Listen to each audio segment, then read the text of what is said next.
ក្រុមភ្លឺវិញបានមកទទួលពួកគេឆ្លោពិតជាខ្មាស់អៀនចំពោះរឿងនេះណាស់អង្គការអ្នកយោធាភ្លឺវិញគឺជាកងកម្លាំងអេឡិចត្រូនិករបស់ Valenti អ្នករាល់គ្នានៅក្នុងកងនេះសុទ្ធតែមានថ្នាក់លើជំនាញទាំងអស់អនុប្រធានកង Garen បានកោតសម្ដែងការគោរពចំពោះឆ្លោជាមួយនឹងយោធាចំនួន100នាក់របស់គាត់ឆ្លោបានអរគុណពួកគេយ៉ាងសុភាពរាបសារប៉ុន្តែលើយ៉ាងតិច Garen បាននិយាយថាឪពុករបស់នាងព្រួយបារម្ភយ៉ាងខ្លាំងនាងក៏បង្ហាញការខឹងខ្លាចថាហេតុអ្វីបានជាឪពុកនាងផ្ញើអ្នកយោធាច្រើនប៉ុណ្ណឹងសម្រាប់ការពារនាង Garen បានរំលឹកនាងថាឪពុករបស់នាងមានសិទ្ធិព្រួយបារម្ភពិតប្រាកដជាពិសេសពេលដែលនាងត្រូវបានវាយប្រហារដោយអ្នកវេទមិនតងគាត់បន្ថែមថាលោកម្ចាស់កំពុងរវល់ជាមួយករណីបន្ទាន់ដូច្នេះហើយទើបមិនអាចមកផ្ទាល់ខ្លួនបានពេលឆ្លោសួរថាតើមានអ្វីកើតឡើង Garen បានបញ្យល់ថាប្រហែល1ខែកន្លះមុនទ្រព្យសម្បត្តិបេតិកភណ្ឌគ្រួសារ Tempest បានបាត់ខណៈឆ្លោកំពុងពិភាក្សាថាឪពុករបស់នាងតែងតែយកវាទុកជាមួយខ្លួនទេនេះបានដឹងថា Tempest ជាអ្វីពិតប្រាកដគាត់សួរយ៉ាងស្រទន់ទៅកាន់ឆ្លោថាទ្រព្យសម្បត្តិបេតិកភណ្ឌនោះជាវត្ថុអាថ៌កំបាំងមែនទេឆ្លោមិនប្រកាសទាំងស្រុងទេព្រោះអាថ៌កំបាំងរបស់ Tempest ត្រូវបានបន្តផ្ទេរតែទៅកាន់មេគ្រួសារប៉ុណ្ណោះនាងគ្រាន់តែសន្មតថាវាជាវត្ថុអាថ៌កំបាំងមានអំណាចទោះជាយ៉ាងណា Cheney បានយល់ច្បាស់ហើយគាត់បានបង្ហាញទ្រង់ថាគាត់ដឹងច្បាស់ថាវាបាត់ទៅដូចម្ដេចមនុស្សគ្រប់គ្នាស្ងប់ស្ងាត់ដោយសំណប់ជំនួសឲ្យពន្យល់នៅទីនោះគាត់ទាមទារឲ្យបានជួបម្ចាស់ផ្ទាល់ហើយបញ្ជាក់ថាគាត់នឹងពន្យល់អ្វីទាំងអស់ដោយផ្ទាល់ទៅគាត់ពេលស្ដាប់ការអះអាងរបស់ Cheney Garen ចាប់ផ្ដើមសង្ស័យថាក្មេងនេះជានរណាផ្ទាល់អាណាចក្របានប្រាប់គាត់ថា Cheney មានតួនាទីសំខាន់ក្នុងការបំបត្តិអ្នកវេទមិនតងពេល Garen បាននឹកថា Cheney ចិត្តឈានដល់ថ្នាក់ជំនាញគាត់ភ្ញាក់ផ្អើលយ៉ាងខ្លាំងសូម្បីតែអង្គ Seven Knights ដែលល្បីល្បាញក៏មិនទាន់ឈានដល់កម្រិតនោះនៅវ័យក្មេងបែបនេះដែរវាជាសមិទ្ធផលលើស្មារតីអ្នកមានទេពកោសល្យទៀតផង Garen មានអារម្មណ៍រំភើបចង់តាក់ទាញគាត់ចូលរួមជាមួយតែស្រាប់តែគាត់ចាំបានថាបានឈ្មោះនេះពីណាទេនេះគឺជាអ្នកផ្ញើលិខិតអំពីហេតុការណ៍របស់ Philip ធ្លោមានអារម្មណ៍រីករាយណាស់ដែលបានត្រឡប់មកកាន់ទីកន្លែងកំណើតរបស់នាងវិញពេលមើលទៅវាផ្កាឡាយឡាក់ជុំវិញពេលនោះ Cheney សួរថាតើនាងចូលចិត្តផ្កានេះទេនាងឆ្លើយថាចូលចិត្តហើយបន្ថែមថាឪពុកម្ដាយនាងស្រឡាញ់ផ្កានេះខ្លាំងណាស់ដល់ថ្នាក់ដាក់ឈ្មោះឲ្យនាងថាឡាយឡាក់ពេលនៅក្មេងVivian បាននិយាយថា Escort ស្រឡាញ់ភរិយារបស់គាត់ខ្លាំងណាស់ដែលធ្វើឲ្យ Tenny ឆ្អុំចង់ចាំអ្វីមួយឡើងវិញនៅជីវិតមុនរបស់គាត់ពាក្យចុងក្រោយរបស់ Escort គឺជាការរំលឹកថាគាត់មិនដែលចូលចិត្តផ្កានោះឡើយ Tenny យល់ឃើញឥឡូវនេះថានៅពេលនោះ Escort មិនទាន់ដឹងអត្តសញ្ញាណពិតរបស់ Tenny ទេលោកម្ចាស់ប្រាប់គាត់ឲ្យស្វែងរកគាត់ឲ្យបានឆាប់ដើម្បីក្លាយជាមនុស្សខ្លាំង Cheney បដិញ្ញាក្លាយជាអ្នកអូរ៉ាដ៏ឆ្នើមពេលហ្វឹកហាត់ជាមួយ Escort គាត់ដឹងថាត្រូវតែឈានដល់កម្រិតបន្ទាប់គាត់មិនអាចប៉ះពាល់សមាជិកថ្នាក់ខ្ពស់នៃកងទ័ពអារក្សបានទេបើមិនអាចប្រើអូរ៉ា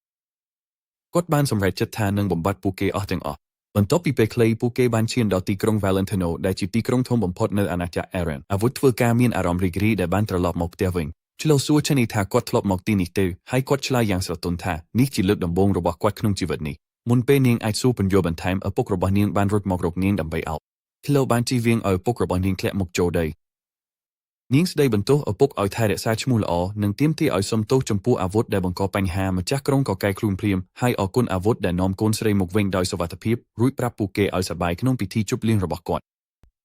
់ចុងក្រោយគាត់បានសង្កេតឃើញ Tenny ហើយសួរថាគាត់ជានរណាឆ្លោបានរំលឹកឪពុកថា Tenny មានក្នុងរបាយការណ៍របស់នាងអំពីចុងក្រោយគាត់បានសង្កេតឃើញ Tenny ហើយសួរថាគាត់ជានរណាឆ្លោបានរំលឹកឪពុកថា Cheney មានក្នុងរបាយការណ៍របស់នាងអំពីព័ត៌មានសំខាន់អំពីអ្នកវេទមិនតងម្ចាស់ទីក្រុងបានសុំទោសដោយនិយាយថាពេលនេះគាត់មានការងារច្រើនណាស់បន្ទាប់មកដោយធ្វើឲ្យគ្រប់គ្នាភ្ញាក់ផ្អើល Tenny បានប្រាប់ម្ចាស់ទីក្រុងថាគាត់ដឹងទីតាំងរបស់ Tempest ពេលបាននៅដូច្នេះម្ចាស់ទីក្រុងបានប្រមាន Cheney ថាគាត់មានភាពក្លាហានខ្លាំងណាស់ដែលនិយាយអ្វីបែបនោះម្ចាស់ទីក្រុងបានបញ្ចេញសម្ពាធវិញ្ញាណរបស់គាត់លើក្មេងប្រុស Tenny អាចដឹងថាម្ចាស់ទីក្រុងមិនទាន់ឈានដល់កម្រិតមេដាវទេគាត់ទើបតែបានក្លាយជាអ្នកប្រើអូរ៉ាដែលមានជំនាញថ្មីនេះប៉ុណ្ណោះ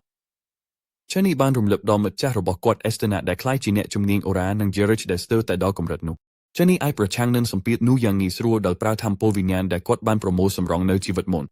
Tenny សួរថាម្ចាស់ទីក្រុងពិតជាចង់ឲ្យគាត់បង្ហាញអ្វីគ្រប់យ៉ាងមុខមនុស្សគ្រប់គ្នានេះមែនទេឆ្លើបានសុំទោសភ្លាមជំនួសគាត់ដោយគិតថាព្រោះគាត់នៅក្មេងគាត់មិនដឹងអ្វីកាន់តែប្រសើរទេទោះជាយ៉ាងណា Escort សង្កេតឃើញថា Cheney ដឹងច្បាស់ថាគាត់កំពុងធ្វើអ្វីគាត់សម្រេចថាល្អបំផុតគួរតែជែកផ្ទាល់ខ្លួនជាមួយគាត់ពេលពួកគេនៅម្នាក់ឯងចុងក្រោយ Escort ចូលរស់រើសសួរត្រង់អំពីទីតាំង Tempest Tenny ពន្យល់ថាគាត់មានទ្រឹស្ដីមួយអំពីវា Escort សង្ស័យប៉ុន្តែចង់ស្ដាប់ការសន្មតរបស់គាត់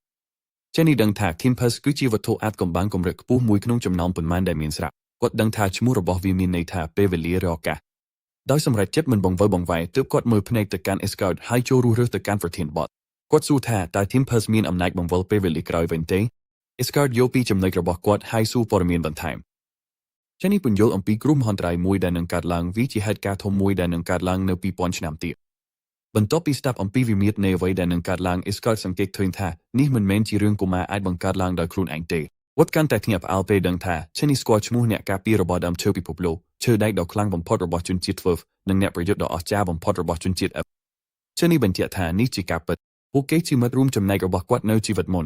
Escort ចុងក្រោយបានបញ្ជាក់ថា Team Purse ពិតជាអាចផ្ញើនរណាម្នាក់ត្រឡប់ទៅកន្លងមកបានប៉ុន្តែត្រូវបូជាខំពោជីវិតរបស់មនុស្សមានអំណាចម្នាក់ពេលគាត់ទទួលមរតកវត្ថុអាថ៌កំបាំងនេះជាលើកដំបូងគាត់ត្រូវបានជូនដំណឹងអំពីគ្រោះថ្នាក់នៃការប្រើវានិងមុខងាររបស់វាប៉ុន្តែពេលនោះគាត់មិនជឿពិតថាវានឹងដំណើរការឡើយឥឡូវនេះគាត់ទទួលស្គាល់នៅការពិតគាត់ពិតជាបានផ្ញើ Tenny ត្រឡប់ទៅកន្លងមកទោះជាយ៉ាងណាគាត់សារភាពថាគាត់សង្ស័យចំពោះការសម្រេចចិត្តរបស់ខ្លួននៅអនាគតដោយសួរថាហេតុអ្វីបានជាគាត់ជ្រើសរើសមនុស្សដូច Tenny សម្រាប់បន្ទុកធំដូចនេះ Tenny ភ្ញាក់ផ្អើលយ៉ាងខ្លាំងពេលបានរឿងនេះ Escort ទើបដឹងថាគាត់អាចប្រើវត្ថុអាថ៌កំបាំងនោះលើខ្លួនឯងដើម្បីត្រឡប់ទៅកន្លងមកជាមួយស្ថានភាពបទពិសោធន៍និងចំណេះដឹងអនាគតរបស់គាត់អាចរៀបចំកងទ័ពធំមួយយ៉ាងងាយស្រួលដើម្បីបំផ្លាញកងទ័ពរបស់អភិសេកមុនពេលវាចាប់ផ្ដើមផងដែរគាត់មិនយល់ទេថាហេតុអ្វីអនាគតរបស់ខ្លួនបានជ្រើសរើស Tenny ជំនួសឲ្យខ្លួនឯងទទួលខុសត្រូវនោះ Tenny ក៏នៅពេលសង្ស័យដែរ Tenny ឆ្លើយតបដោយស្មោះត្រង់ថា Escort នៅអនាគតដឹងច្បាស់ហើយថាហេតុអ្វីបានជាជ្រើសរើសគាត់ព្រោះវាពាក់ព័ន្ធនឹងការចិញ្ចឹមទេពកោសល្យរបស់គាត់នៅពេលនោះ Tenny សំបីតែគិតថា Escort បានស្រវឹងស្មារតីទៅហើយ Escort ទទួលយកការពន្យល់នេះប៉ុន្តែបន្ថែមថាគាត់មិនបានដឹងច្បាស់ថា Tenny នឹងត្រូវបញ្ជូនត្រឡប់ទៅកន្លែងឆ្ងាយប៉ុណ្ណា Tenny ភ្ញាក់ផ្អើលពេលដឹងថា Escort បានប្រើវត្ថុអាថ៌កំបាំងធ្វើដំណើរតាមពេលវេលាដោយមិនយល់ច្បាស់អំពីដែនកំណត់របស់វាទេ Escort ពន្យល់ថាគាត់មិនធ្លាប់ប្រើវាមុននេះទេប៉ុន្តែគាត់ប្រកាសថា Tenny នឹងត្រូវបោះត្រឡប់ទៅពេលវេលាមួយក្នុងជីវិតដែលធ្វើឲ្យគាត់រញ្ជួយចិត្តយ៉ាងខ្លាំងគឺពេលដែលគាត់បានដឹងច្បាស់ថាតើខ្លួនជានរណាពេល Tenny កំពុងគិតអំពីរឿងនេះមុខរបស់គាត់កាន់តែស្រអាប់ដោយសារតែការយល់ដឹងយ៉ាងធ្ងន់ធ្ងរមួយភ្លាមថាពេលវេលានោះគឺជាពេលដែលបងស្រីរបស់គាត់បានស្លាប់ Escort យល់ឃើញពីការប្រែប្រួលអារម្មណ៍នេះហើយសួរយ៉ាងប្រុងប្រយ័ត្នថាតើគាត់បានធ្វើអ្វីខុសដោយបញ្ជូន Tenny ទៅទីនោះឬទេប៉ុន្តែ Tenny គ្រាន់តែញ៉ាំក្បាលប៉ុណ្ណោះគាត់យល់ថាវាមិនមែនជាកំហុសរបស់ម្ចាស់ទេហើយបាននិយាយតាមពិតគាត់មានអារម្មណ៍សោកស្ដាយចំពោះឱកាសដែលបានឃើញបងស្រីរបស់គាត់ម្ដងចុងក្រោយប៉ុន្តែម្ចាស់វិញនៅមានរឿងមួយទៀតដែលត្រូវបញ្ជាក់ម្ចាស់សួរថាតើមានភស្តុតាងផ្សេងទៀតដែល Tenny អាចផ្ដល់បានទេអ្វីមួយដែលច្បាស់លាស់ប៉ុន្មានក៏មិនអាចបដិសេធបាន Tenny យល់ពីទម្ងន់នៃសំណើនេះហើយចាប់ផ្ដើមរៀបចំចម្លើយរបស់គាត់ប្រាប់ Escort ថាឈ្មោះឆ្លូវគឺ Lilac ដែលយកមកពីផ្កាដែលម្ដាយរបស់នាងស្រឡាញ់បំផុតពេល Escort បញ្ជាក់ថាអ្នករាល់គ្នាអាចដឹងរឿងនេះដែរ Tenny ទើបបោះបំរាមដ៏ធំមួយចំណុចសំខាន់គឺ Escort ខ្លួនឯងពិតជាមិនចូលចិត្តផ្កានោះទេបានលឺដូច្នេះ Escort ចេញសំណើចយ៉ាងខ្លាំងគាត់ទទួលសារភាពថា Tenny កំពុងនិយាយពិតគាត់មិនដែលមានកម្លាំងចិត្តប្រាប់ភរិយារបស់គាត់ថាគាត់មិនចូលចិត្តផ្កានោះទេហើយឥឡូវនេះពេលនាងទៅហើយក៏គ្មានអត្ថន័យអ្វីទេគាត់សួស្ដីក្នុងមាត់ដោយមានអារម្មណ៍រវល់រវាងចង់ជាមួយសប្បាយចិត្តព្រោះត្រូវទទួលយកអនាគតដ៏ងឹតនេះ Tenny គ្រាន់តែរីករាយដែលគេជឿគាត់ប៉ុន្តែគាត់ក៏សង្កេតឃើញថា Escort នៅវ័យក្មេងមានអារម្មណ៍ក្រហាយខ្លាំ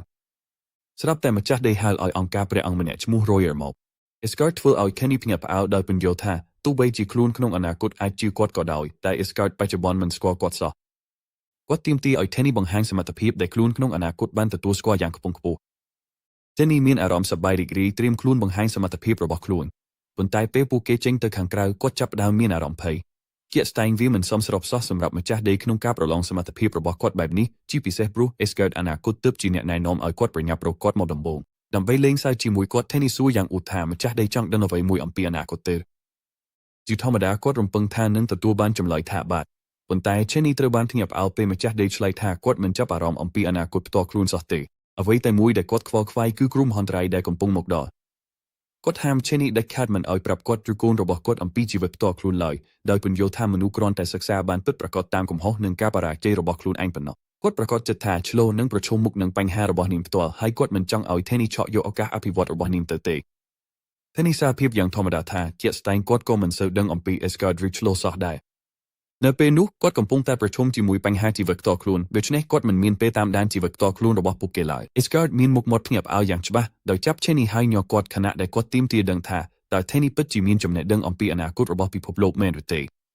ជាការឆ្លើយតប Tenny ពន្យល់ថាគាត់ដឹងអំពីព្រឹត្តិការណ៍ធំនិងការរំភើបធំដែលធ្វើឲ្យប្រជាជនរញ្ជួយយ៉ាងហោចណាស់ដល់កម្រិតសំខាន់មួយពេល Tenny សួរថាតើគាត់ចង់បានអ្វីទៀត Lord បានពន្យល់ថា Tenny ទើបតែបាននិយាយអំពីមនុស្សមួយចំនួនប៉ុណ្ណោះអត់ចង់ដឹងថាតើមានអ្វីកើតឡើងនៅចន្លោះពេលនោះពេល Tenny មើលទៅដូចជាមិនដឹងអ្វីទេ Escort សម្រេចចិត្តថាគាត់ត្រូវតែវាក្មេងប្រុសនេះបន្តិចដើម្បីជួយឲ្យគាត់ចងចាំបន្ទាប់មកនៅពេល Lord ពិនិត្យមើលព័ត៌មានលម្អិតដែល Tenny ផ្ដល់ឲ្យមុខមាត់របស់គាត់ក៏คล้ายទៅជាមិនសប្បាយចិត្ត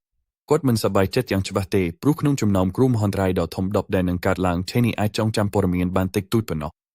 เช่นนี้ปุ่นโยโดยสเตสเตอร์อมปีกาควาลมอัดระบอกคลูนโดยตัวสาพิบท่าจำเนดังพิจารณาระบอกกวดเตรบ้านประมบดมมปีกาสดับเกนิเยปิจามารามนังเอาไว้เดมรุ่มดมนาระบอกกวดบ้านนิเยชลองกัดปนเนาะเป้มือคืนโปรติกรรมระบอกลอร์ดเทนนิสรมัยทับประสันบาคลูนไอทุ่มลุนจิงนี้บ้านกวดนังไอเอาเอสกอดประจิมนุสมาคณีเอสกอดสมกอท่าเอาไว้เดมีนประโยชน์ปิดประกอบแต่มวยได้เทนนิสดอลเอากวดคือกาบชีกอระบอกเนี่ยตุตีอมปีเนี่ยประโยชน์นังเนี่ยสะสดได้นังบรรจับสังเกตโดยสันหมดท่ามนุษย์อย่างนี้ประหารจีเมียนอายุประหารมาเพชรนามาเหล่านี้โหลดกรงหนึ่งเชื่อรือนังบรรดาปูเกเพลียมท่านี้บางแห่งได้สเตสเตอร์ท่าปูเกไอมันตอนการพองนี้เจียไว้ได้ทั่วออสมนายตีไทยเอสการ์ดมีนอารมณ์ท่าขดจัดอย่างคลางไฮเช่นนี้ท่ามันมีนประโยชน์เอาไว้ไล่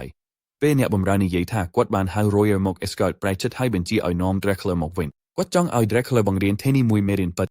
จีพาวิบากเมนโปรระบอยยังเอเลนี้โชมุกอนุปทินกองเอากันดาวคิวเดรคเลอร์เอ็นได้จีเนี่ยประโยชน์กมรตีปรามดอกคลางมันเนี่ยReckless ว่ากุมกอดปนไตกอดมือเตอร์สรูจลอมเปลอร์ดสนาเอากอดซาลบองจุมนีระบอเทนีวัดจับดามกึดจระบุกจระบอขนมจิตดอทนาสเตอร์แต่มีนวิบัติอัตราสัญญาณคลูนเองโดยสังไซธาตาคลูนกำปุงเตอร์บนทอยธนาหรือออดกุนนึดอักระระบอกวดเตอร์บันปะอับโดยสำเลงระบอเอสการ์ดได้เป็นจีเอากอดสังเกตชนีเอามาจากขนมเปประกูสมอยู่เอเลนี้โชมุกเมนโปรนูเดรคเลอร์ชียิมสวายโยธากอดจีโนนาเปกอดสังเกตมือมานาระบอชนีกอดพเนียบอัลชนีบานเชียนดอกกำรัดตีปีรุยไทยไฮสเตอร์แต่ดอกขณะจีเนจุมเนียง